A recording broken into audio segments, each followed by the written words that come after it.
Kita lanjutkan kembali perbincangan kita pemirsa. Kami masih bersama dengan Bang Ade Irfan Pulungan selaku tenaga ahli utama Kantor Staf Kepresidenan. Bang Irfan, tanggapan dari Anda dan juga tentunya mewakili suara Presiden mengenai apa yang disampaikan dari Mas AHY tadi.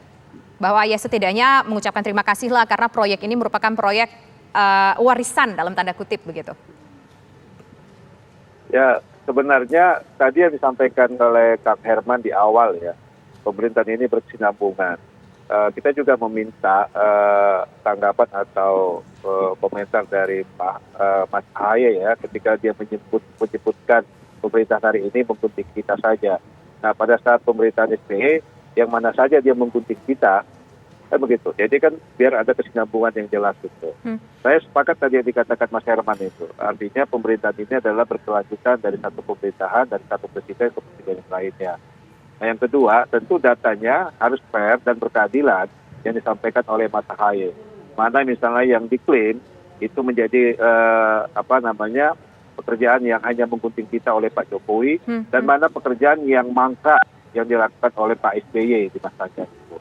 Dan presentasi pekerjaan itu misalnya diklaim itu 70% wilayah mana, 80% wilayah mana, 90% wilayah mana, dan mana yang hanya 10% gitu, atau mana yang hanya menjadi wacana. Nah, data-data itu sebenarnya harus akurat gitu, ya kan?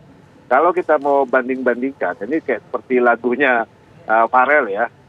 Jadi kan sebenarnya nggak harus dibanding-bandingkan.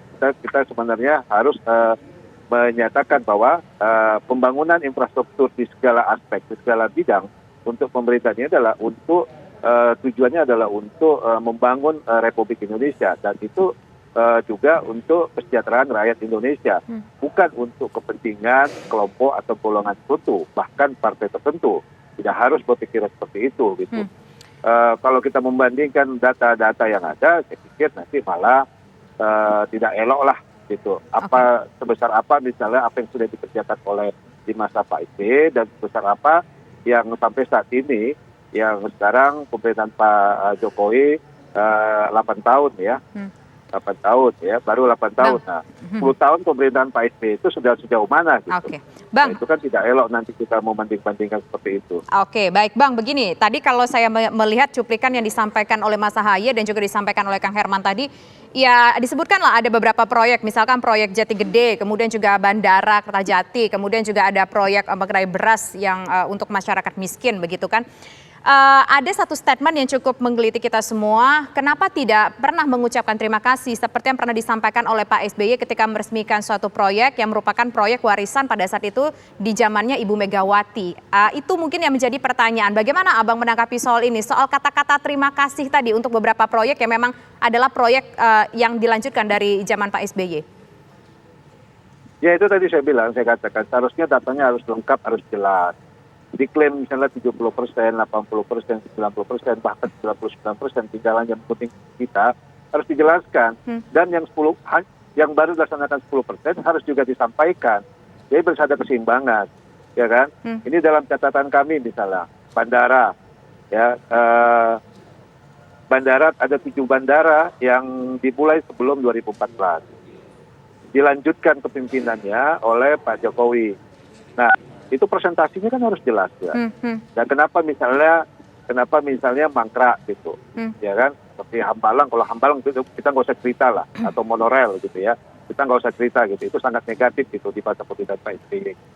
Nah, yang lain-lainnya jalan tol gitu. Nah, itu juga harus disampaikan. Jadi jangan hanya mengklaim ya tentang data-data yang ada yang mengenakan bagi kelompok orang, tapi juga harus memberikan edukasi kepada publik ya, bahwasannya memang kemampuan pada saat pemerintahan Pak SBY 10 tahun, dia melaksanakan pembangunannya masih dalam tahap sekian persen gitu di daerah-daerah ini, dan apakah pembangunan waduk, bendungan, jalan tol, bandara dan lain sebagainya. Nah, ini harus dilanjutkan oleh pemerintahan berikutnya.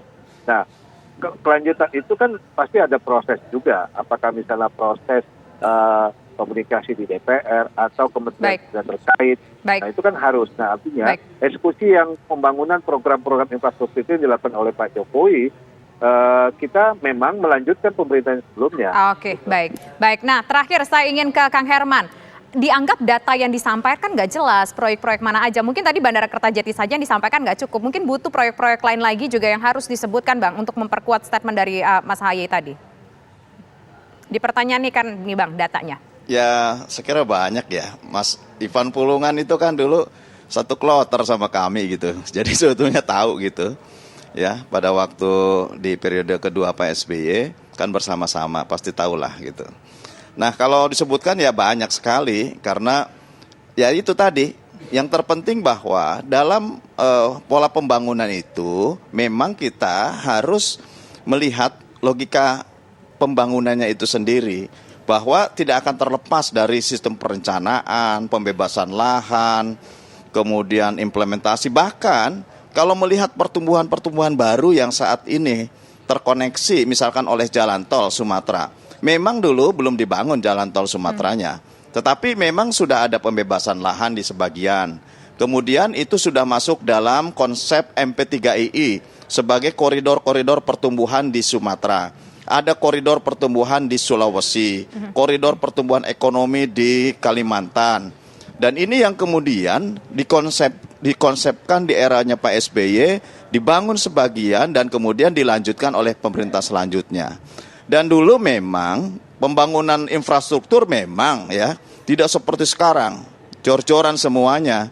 Karena juga memperhitungkan mana yang anggaran itu untuk rakyat yang disebut dengan program pro rakyat, mana yang memang itu diperuntukkan untuk peningkatan sumber daya manusia, sehingga kemudian sektor pendidikan begitu pesatnya maju di era Pak SBY melanjutkan konsep yang dibuat oleh Ibu Megawati pada waktu itu.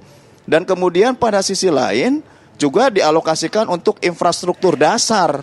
Memang kalau mengukur jalan tol, Pak Jokowi lebih panjang mungkin bangun. Tapi kalau mengukur jalan negara, jalan yang bebas bayar, yang tidak berbayar, itu jalannya lebih panjang yang dibangun di era Pak SBY gitu. Nanti saya akan keluarkan, memang ini kan masalahnya terbatas waktunya. Ya, contoh lagi misalkan membangun food estate di Kalimantan, itu kan yang memulai di eranya Presiden SBY. Ya yang begini-begini, kami misalkan melanjutkan dan ingin memperbesar volume pembangunan food estate di Kalimantan, kan ini baik gitu ya. Ini jangan kemudian ada kesan untuk menghapus era sebelumnya dan kemudian seolah-olah pembangunan itu hanya bisa dilakukan di era pemerintahan sekarang. Dan kami percaya bahwa Pak Jokowi punya niat yang baik dan di era Pak SBY memang basis pembangunannya bagaimana mengukur kemampuan APBN. Sekarang ini kan basisnya terhadap hutang. Ini hati-hati. Baik, Bang. Karena masa depan ini akan menyulitkan terhadap generasi selanjutnya. Gitu. Diskusi kita masih sangat menarik sekali berbicara soal masa depan bangsa, berbicara soal infrastruktur dan mau seperti apa nanti pembangunan Indonesia ke depannya. Tapi sayang sekali waktu kita terbatas, 2 segmen memang rasanya tidak cukup. Terima kasih Kang Herman, terima kasih juga Bang Irfan sudah berbincang bersama kami. Selamat petang.